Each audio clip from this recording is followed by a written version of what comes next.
Aptitude skills as MSM Assam Police Recruitment 2020 Junior Assistant যোনখিনি আমাৰ mathematics সেকশনখিনি হৈ আছিলে এইখিনি আজি পাৰ্ট 48 লগাৰিথম চেপ্টাৰটো চাম আজি বেছি টান নহয় লগাৰিথমটো একদম ইজি হয় প্ৰেক্টিছ অলপ কৰাই দিম আপোনালোকক আৰু এক্সপেক্টেড কুৱেশ্যন যেতিয়া মই কৰাম তাত মই গোটেইখিনি ভালকৈ আপোনালোকক প্ৰেক্টিছ কৰাম ঠিক আছে তো আজি হ'ল কনচেপ্টটো জানিলেই হ'ল তো আৰু ৰিজনিং সেকশনটো আছে আপোনাৰ সেইটো অকল এটা চেপ্টাৰ বাকী আছে তো এইটো আপোনাৰ যোনটো ৰাউণ্ড টেবুলত যোনটো বহে আপোনাৰ সেইটো সেইখিনি বাকী আছে আপোনাৰ ধৰি লওক এইটো সিটিং এৰেঞ্জমেণ্টটো বাকী আছে তো এইটো সিটিং এৰেঞ্জমেণ্ট আপোনাৰ বহুত ধৰণৰ আছে তেনেকৈ ৰাউণ্ড টেবল আছে তাৰপিছত স্কুৱেৰ টেবল তেনেকুৱা ৰেক্টেংগল টেবল তেনেকুৱা ধেৰ আছে ঠিক আছে চ' সেইখিনি আমি কৰিম লাহে লাহে চ' এইটো লাষ্ট চেপ্টাৰ এটা বাকী আছিলে ৰিজনিং সেকশনৰ চ' এইখিনি কালি পৰা পৰহি মই এইটো চেপ্টাৰ শেষ কৰি দিম তাৰপিছত আমাৰ গোটেইখিনি কমপ্লিট হৈ যাব তাৰপিছত আমি এক্সপেক্টেড কুৱেশ্যনছ কিছুমান কৰিম ঠিক আছে তো মেথমেটিক্স সেকশনটো শেষ কৰি লওঁ একেলগে তাৰপিছত আমি এক্সপেক্টেড কুৱেশ্যন ষ্টাৰ্ট কৰিম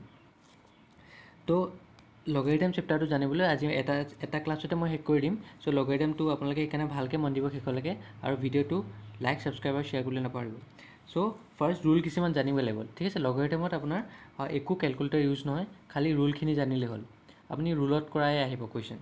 ঠিক আছে চ' ৰুলত কৰাই আহিব চাওক ফাৰ্ষ্ট ৰুল কি দি আছিলে যদি এ এটা পজিটিভ ৰিয়েল নাম্বাৰ হয় তেতিয়া আমি কেনেকৈ লিখিব পাৰোঁ যদি a two the power m equal to x হয় তেতিয়া আমি এনেকৈ লিখিব পাৰোঁ m equal to log a two the power x মানে ধৰি লওক মই লিখি দিছোঁ 2 to the power 4 equal to যদি আমি x ধৰোঁ 2 to the power 4 equal to যদি আমি x ধৰোঁ তেতিয়া আমি কি লিখিব পাৰোঁ 4 equal to log of 2x বেছ হয় এইটো 2 বেছ বুলি কোৱা হয় log of x উইথ বেছ 2 বুজি পালে তেনেকৈ লিখিব মানে এইটো আহি যাব আৰু এইটো ইফালে গুচি যাব আৰু লগ এটা আহি যাব বুজিলে চ' এইটো আপোনাৰ মোষ্ট ইম্পৰ্টেণ্ট হয় এইটো ভালকৈ মন দিব তেনেকৈ প্ৰপাৰ্টিছ লগাৰিথম কি দিয়া আছে log X Y to the power base A যদি এক্স ৱাই মাল্টিপ্লাই হৈ থাকে আমি প্লাছ কৰিব পাৰিম তেনেকৈ log of X plus log of Y বেছটো একেই থাকিব লগ অফ আৰু ডিভাইড থাকিলে কি হ'ব ডিভাইড থাকিলে মাইনাছ হ'ব বেছটো একেই থাকিব log of X to by X equal to 1 log of A to by 1 equal to 0 আৰু log of A X to by P so' এইটো পিটো ইফালে যাবগৈ so' log of A to by X থাকিব P log of A to by X ঠিক আছে log of A to by X equal to 1 by log of A with base X ঠিক আছে log of x with বেছ a equal to কেনেকৈ লিখিব পাৰোঁ log of X by log of A হ'ল আৰু য'ত আপোনাৰ বেছ দিয়া নাথাকে মেনশ্যন কৰা নাথাকে তেতিয়া আমি বেছটো কি বুলি ধৰিম লগ অফ বেছটো আমি 10 বুলি ধৰিম এইটো সদায় মনত থ'ব য'ত বেছটো আমাৰ মেনশ্যন কৰা ইয়াত বেছটো মেনশ্যন কৰা আছে এ হয় নাই কিন্তু কিছুমানত বেছটো মেনশ্যন কৰা নাথাকে ধৰি লওক লগ অফ 50 এনেকৈ আছে তো আমি কি বুলি ভাবিম যে লগ অফ বেছ 10 আছে আৰু ওপৰত 50 আছে বুজিলে চ' এইটো আমি এনেকৈ ধৰিম ঠিক আছে তো কুৱেশ্যনছবিলাক কৰোঁ আহক লাহে লাহে কি দিছে ফাৰ্ষ্ট দিয়া আছে চাওক find the value of 2 to the power 16 so' 2 to the power 16 জানিবলৈ মই জাষ্ট আপোনালোকক কৈছোঁ কেনেকৈ কৰিব 2 to the power 16 equal to আমি এক্স লৈ লওক যদি আপুনি 2 to the power 16 equal to x লয় মানে এইটো আমাৰ ভেলিউ লাগে হয় নাই 2 to the power 16 equal to যদি আমি এক্স লওঁ বা আপুনি এনেকৈ কৰিব পাৰে এইটো কনচেপ্ট একো নাই লগ অফ 2 টু দি পাৱাৰ 16 হ'ল এইটো ঠিক আছে চ' এইটো আমি কেনেকৈ কৰিব পাৰোঁ log of 2 to the power 16টো আমি কেনেকৈ লিখোঁ 2 টু দি পাৱাৰ 4 লিখোঁ হয় নাই 2 টু দি পাৱাৰ 4 লিখোঁ 16 মানে কি আছিলে 2 ইনটু 2 ইনটু 2 ইনটু 2 মানে 4টা 2 ইনটু কৰিছোঁ চ' 2 টু দি পাৱাৰ 4 হ'ল চ' ইকুৱেল টু আমি কেনেকৈ লিখিব পাৰোঁ 4 লগ অফ 2 টু দি পাৱাৰ 2 আৰু log of A two power কি আছিলে 1 আছিলে চ' সেইকাৰণে এইটোৰ পৰা আমি কি পাম 4 বুজি পালে চিম্পল আছিলে লগ অফ 2 টু দি পাৱাৰ 2 একে থাকিলে কি হয় বেছ আৰু যদি আমাৰ নাম্বাৰটো একে থাকে কি হয় আমি এইটো 1 হ'ব চ' 1 ইনটু 4 4 হৈ যাব ঠিক আছে চ' এইটো তেনেকৈ যদি আমি কৰোঁ কি হ'ব লগ অফ 343 টু দি পাৱাৰ 7 যদি আমি এইটো কৰোঁ চ' এইটো কি উলিয়াব লাগিব আমি ধৰি লওক আমি এইটো এক্স বুলি ধৰি লওঁ যদি আমি এইটো এক্স বুলি ধৰি লওঁ তেতিয়া ইজি হ'ব কৰিবলৈ কেনেকৈ চাওক এইটো যদি আমি এক্স ধৰিলোঁ ইয়াৰ আমি নেক্সট ৰুলটোত কি পাইছিলোঁ যে এইটো ইফালে গুচি যাব মানে 7 equal to 3 two the power 4 3x আমাক এতিয়া এক্সৰ ভেলু উলিয়াব লাগে হয় নাই এক্সৰ ভেলু উলিয়াব লাগে চ' এইটো কৰিলোঁ আমি বুজি পালে নে কথাটো এইটো কোনটো আছিলে মেথডটো আপোনাৰ মেথডটো আছিলে এইটো হয় নাই প্ৰথমটো চাওক প্ৰথমটো কেনেকৈ আছিলে আমি এইটোৰ পৰা আমি ক'লোঁ এক্স চ' এইটো ইফালে গুচি যাব এ টু পাৱাৰ এক্স লগ এমটো আহি যাব ইয়াত পাৱাৰটো ইয়াত আহি যাব আৰু এইটো ইফালে গুচি যাব তেনেকৈ যদি মই এইটো কৰোঁ পাৱাৰটো আহি গ'ল পাৱাৰটো ইয়াত আহি গ'ল হয় নাই আৰু 340 ইফালে গুচি গ'ল চ' 340 টু দি পাৱাৰ এক্স বুজি পালে গম পাইছে ইয়াত উল্টাকৈ দিয়া আছে ইয়াত চাওক ইয়াত উল্টাকৈ দিয়া আছে মানে আপোনাৰ এইটো দিয়া আছে এইটো দিয়া আছে ধৰি লওক বুজি পাইছেনে কথাটো ধৰি লওক এইটো দিয়া আছে মানে আপোনাৰ log of 2 to the power X equal to 4 হয় নাই এইটো আমি এনেকৈ লিখোঁ। চ' এতিয়া আমি এইটো পাই আছোঁ, কিন্তু ইয়াত উল্টা দিয়া আছে হা। উল্টা দিয়া থাকিলে কি হ'ব চাওক, এইটো দিয়া আছে, এইটোক আমি কেনেকৈ লিখিব পাৰোঁ আকৌ x equal to 2 to the power 4 হয়নে? একে হয় চাওক, x equal to 2 to the power 4 বুজি পালে? উল্টা দিয়া আছিলে। ইয়াত আমাৰ কি দিয়া আছে চাওক, ইয়াত আমাৰ দিয়া আছে log of 343 to the power 7 equal to x হয়নে? ইয়াত চাওক log of 2 to the power x equal to 4 একেই হয়। কি কৰিম আমি, এক্সটো লৈ আহিম ইফালে আৰু 2 to the power 4 ইফালে গুচি যাব। তেনেকৈ বেছ পাৱাৰটো কি আছিলে 7টো আমি ইয়াত লৈ আহিলোঁ আৰু ইকুৱেল টু এই 343টো ইফালে গুচি গ'ল, বেছটো সদায় বেছটো চাওক ইফালে গুচি গ'ল, 2 to the power 4 হৈ গ'ল আৰু এক্সটো ইয়াত থাকি গ'ল। তেনেকৈ আমি ইয়াত পাৱাৰটো লৈ আহিলোঁ আৰু এই 343টো ইফালে গুচি গ'ল, 343 to the power x হৈ গ'ল। বুজি পালে? এতিয়া এইটো আমি কেনেকৈ ছল্ভ কৰিব পাৰিম, এইটো ছল্ভ কৰিলে বেছি টান নহয়। খালি ইয়াত এনেকুৱা অংকত কি কৰিব লাগিব আপোনালোকে, বেছ বা পাৱাৰটো একে কৰিব লাগিব। ধৰি লওক 7 আছে ইকুৱেল টু আৰু 343ক আমি কেনেকৈ লিখিব পাৰোঁ, 7 into 7 into 7 হয়। চ' এতিয়া আমি কেনেকৈ লিখিব পাৰোঁ, 7 to the power 1 equal two 7 to the power 3 হয়। 7 তিনিটা আছে, 3টা 7 লিখিলোঁ। চ' এইটো কিমান পাম, 7 to the power 1 equal two 7 to the power 3x হ'ল। এতিয়া চাওক তলৰ বেছকেইটা একেই হৈছে। চ' আমি এতিয়া কি লিখিব পাৰোঁ, 1 equal two 3x। So' x equal to কিমান পাম, 1/3 বুজি পালে? চিম্পল হয়, বেছি টান নহয়, খালি প্ৰেক্টিচ লাগিব আপোনালোকক। চ' নেক্সট কুৱেশ্যনটো কি দি আছে, এইটো কুৱেশ্যন কৰিলে আৰু ভালকৈ বুজি পাব আপোনালোকে।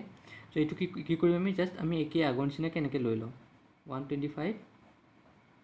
ইকুৱেল টু আমি x লৈ লওঁ হ'ল। x লৈ লোৱাৰ লগে লগে কি হ'ব, এইটো ইফালে গুচি যাব আৰু এইটো এনেকৈ থাকি যাব, মানে 125টো আমি পাৱাৰটো একেই থ'লোঁ আৰু 5টো ইফালে ডাইৰেক্ট গুচি যাব, 5 to the power x হৈ গ'ল হ'ল। এতিয়া 5 to the power x আমি উল্টাকৈ লিখিলোঁ, 1/125টো কেনেকৈ লিখিম, 5 into 5 into 5 হ'ল। এতিয়া 5 to the power x আছে, এইটো আমি কেনেকৈ লিখিব পাৰোঁ, 1/5 কিউব হয় নাই? যেনেকৈ 1/5 কিউব আছে, চ' এইটো আমি এনেকৈ লিখিব পাৰোঁ, 5/x ইকুৱেল টু 5/-3 হয় নাই? যিকোনো নম্বৰ যদি আপোনাৰ 1/3 থাকে, চ' এইটো আমি কেনেকৈ লিখিব পাৰোঁ, 3 to the power -1। তেনেকৈ যদি আমাৰ থাকে 1/6 স্কুৱেৰ, আমি কি লিখিব পাৰোঁ, 6 to the power -2। চ' এইটো মই আগৰ ক্লাছতো কৈছোঁ এনেকৈ, ঠিক আছে? যেতিয়া আমি 1ৰ তলত ৰিভাৰ্চ হৈ থাকে, তেতিয়া আমি উল্টাকৈ লিখিব পাৰোঁ x to the power -3। চ' এতিয়া বেছকেইটা একেই হৈ আছে, চ' আমি কি লিখিব পাৰোঁ, x ইকুৱেল টু -3। এইটো মানে x আছিলে, চ' x ইকুৱেল টু -3 মানে ইয়াৰ ভেলুটো কি হ'ব, -3 বুজি পালে? চ' এইটো আমাক x উলিয়াব লাগে। চ' নেক্সট কুৱেশ্যনটো একেই দি আছে, চাওক কি কৰিম আকৌ, log of √2 ইকুৱেল টু 32। চ' আকৌ আমি এইটো লৈ ল'ম, 32 ইকুৱেল টু x লৈ লওঁ। যদি আমি x লৈ, এতিয়া আমাক x ৰ ভেলুটো লাগে হয় নাই? চ' আমি কি কৰিম, জাষ্ট এইফালে লৈ যাম, 32 ইকুৱেল টু আৰু এইটো ইফালে লৈ গ'লে কি হ'ব, 2 to the power x হ'ল। ঠিক আছে, এতিয়া আমি এইটো কেনেকৈ ছল্ভ কৰিম, 32 আমি কি লিখিব পাৰোঁ, 2 to the power 5 লিখিব পাৰোঁ হয় নাই? 2 into 2 into 2 into 2 into 2 হয় নাই, 32। চ' ইকুৱেল টু কি হ'ব, √2 to the power x হ'ল। এতিয়া আমি কি কৰিম, এতিয়া এইটো চাওক √2 বনাব লাগিব, বা এইটোক √2 বনাব লাগিব, বা এইটোক আমি 2 বনাব লাগিব হয় নাই? চ' এইটোক যদি আমি √2 বনাওঁ, এইটো 2টো আমি কেনেকৈ লিখিব পাৰোঁ, অকল 2টো আমি এনেকৈ লিখিব পাৰোঁ হয় নাই? ওপৰটো 5টো আছে, equal to √2 to the power x হয় নাই? যেতিয়া আমি √2 দুটা ইনটু কৰোঁ, আমি এটা ভেলু পাম। সদায় মনত থ'ব, 2টো আমি বা 3টো ধৰি লওক, 3টো কেনেকৈ লিখিব পাৰোঁ, √3 into √3। তেনেকৈ মানে 5টো অকল কেনেকৈ লিখিব পাৰোঁ, √5 into √5। তেনেকৈ ধৰি লওক 91 আমি কেনেকৈ লিখিব পাৰোঁ, √91 into √91। চ' দুটা ৰুটৰ ভেলু আমি মাল্টিপ্লাই কৰিলে এটা নাম্বাৰটো পাম। চ' তেনেকৈ আমি 2টো লিখিলোঁ, √2 into √2, চ' √2 স্কুৱেৰ হৈ গ'ল। চ' এইটো আমি কিমান পাম, √2 5 into 2 10 হৈ যাব আৰু √2 to the power x হ'ল। চ' √2 বেছ একেই হ'ল। চ' x ইকুৱেল কিমান পাম, আমি 10 পালোঁ এনচাৰটো। বুজি পালে? চিম্পল হয়, খালি প্ৰেক্টিচ কৰিব লাগিব। এইখিনি আপোনাৰ কমন হয়, এনেকুৱা এই অংক আহিব। আৰু আপোনাৰ যোনটো আছাম ছেক্ৰেটেৰিয়েটত ইয়াৰ পৰা খুব বেছি 4টা নে 5টা কুৱেশ্যন আহিছে। চ' সেইকাৰণে ভালকৈ প্ৰেক্টিচ কৰক লগাৰিথমটো, ঠিক আছে? চ' নেক্সট কুৱেশ্যন কি দি আছে চাওঁ, if log of x to the power 4 equal to 1/4 then x is equal to, ঠিক আছে? চ' এইটো আমি আকৌ লৈ লওঁ, log of x to the power 4 equal to 1/4 হ'ল। এইটো আমি কেনেকৈ কৰিম, এতিয়া এক্সৰ ভেলু লাগে, একেই আকৌ এইটো ইফালে লৈ যাওঁ, এই পাৱাৰটো আহি গ'ল তলত আৰু এইটো ইফালে গুচি গ'ল, মানে x to the power 1/4 হৈ গ'ল হ'ল। এতিয়া এইটো আমি কেনেকৈ ছল্ভ কৰিম, চাওক এক্সৰ ওপৰত পাৱাৰটো ইয়াত কি আছে, 1/4 হয় নাই? ইয়াত আছে এক্সৰ ওপৰত 4ৰ ওপৰত পাৱাৰ 1। চ' আমি এই এক্সৰ ওপৰত পাৱাৰটো বেছি হৈ আছে হয় নাই? পাৱাৰটো যদি আমি কমাই দিওঁ, যদি পাৱাৰটো নাইকিয়া কৰি দিওঁ, তেতিয়া আমি ভেলুটো পাই যাম। চ' ইয়াৰ কাৰণে কি কৰিম, মই দুইফালে কি কৰিলোঁ, 2 to the power 4 এটা এনেকৈ কৰি দিলোঁ, ইনক্লুড কৰিলোঁ, x to the power 1/4 আৰু 2 to the power 4 এনেকৈ কৰি দিলোঁ। একেই হ'ব দুইফালে কৰিছোঁ দুইফালে কৰিলে কি হয় যদি মই ইয়াৰ পৰা ইনক্লুড কৰিছোঁ এটা আকৌ কেঞ্চেল হৈ পেলাই আকৌ এইটো থাকি যাব হয় নাই দুইফালে মই সেইকাৰণে কৰি দিছোঁ দুইফালে কৰি দিয়াতে কি হ'ব 4 ইফালে পালোঁ আৰু ইফালে আমি কি পাম 1/4 × 4 পালোঁ সেইকাৰণে ইনটু কৰিছিলোঁ যাতে এইটো কেঞ্চেল হৈ যায় এইটো কেঞ্চেল হৈ গ'ল 4 চ' কি থাকিলে x⁴ 1 তো x⁴ 1 = 4 কিমান হ'ব 4 × 4 × 4 × 4 x = কিমান হ'ব 16 × 16 কিমান হ'ব 256 বুজি পালে চাওক চিম্পল হয় খালি প্ৰেক্টিছ কৰিলে আপোনাৰ এইটো মনত সোনকালে আহি যাব যে এইটো কি কৰিব লাগিব ঠিক আছে x⁴ 1/4/4 হ'লে ঠিক আছে চ' লগাৰিথমটো আপোনাৰ আছাম ছেক্ৰেটেৰিয়েটত মই দেখিছোঁ অহা কিন্তু পুলিচ এইবিলাকত মই ইমান এটা দেখা নাই চ' সেইকাৰণে ভালকৈ চাই ল'ব আপোনালোকে প্ৰেক্টিছ কৰক আহি যাব পাৰে ঠিক নাই ঠিক আছে চ' নেক্সট কুৱেশ্যন কি দি আছে log of x⁴ y = 100 log of 2⁴x = 10 চ' আমাক কি লাগে ভেলুটো value of y so' log of x⁴ y = 100 ঠিক আছে এইটো কৰিলে আকৌ আমি আগৰ নিচিনা কৰোঁ y = কি হৈ যাব x⁴ 100 হৈ যাব হয় নাই চ' এইটো আমি ইয়াতে থৈ দিওঁ নেক্সট কি দিছিলে log of 2⁴x = 10 দিছিলে এইটো আকৌ আগৰ নিচিনা কৰোঁ এইটো আহি গ'ল আৰু 2টো ডাইৰেক্ট এইফালে গুচি গ'ল 2⁴10 হৈ গ'ল হ'ল এতিয়া x ভেলু মানে কি 2⁴10 চ' x ভেলু আমি ইয়াত বহাই দিলোঁ x মানে কি আছিলে 2⁴10 হ'ল আৰু ওপৰত 100 এটা আছে কাৰণে আমি 100টো এনেকৈ লিখি দিলোঁ হ'ল এইটো এতিয়া আমি কেনেকৈ পাম y = 2⁴10 × 100 চ' কিমান পালোঁ 2⁴1000 এইটো বুজি পালোঁ y ভেলুৱে লাগে মই y ভেলু পাই গ'লোঁ বুজি পালে সেইবোৰ চ' এতিয়া নেক্সটটো কি দি আছে চাওক নেক্সটটো দি আছে log 2 যদি x হয় log 3 যদি y হয় log 7 যদি z হয় তেতিয়া এই ভেলুটো আমি কেনেকৈ উলিয়াম x y z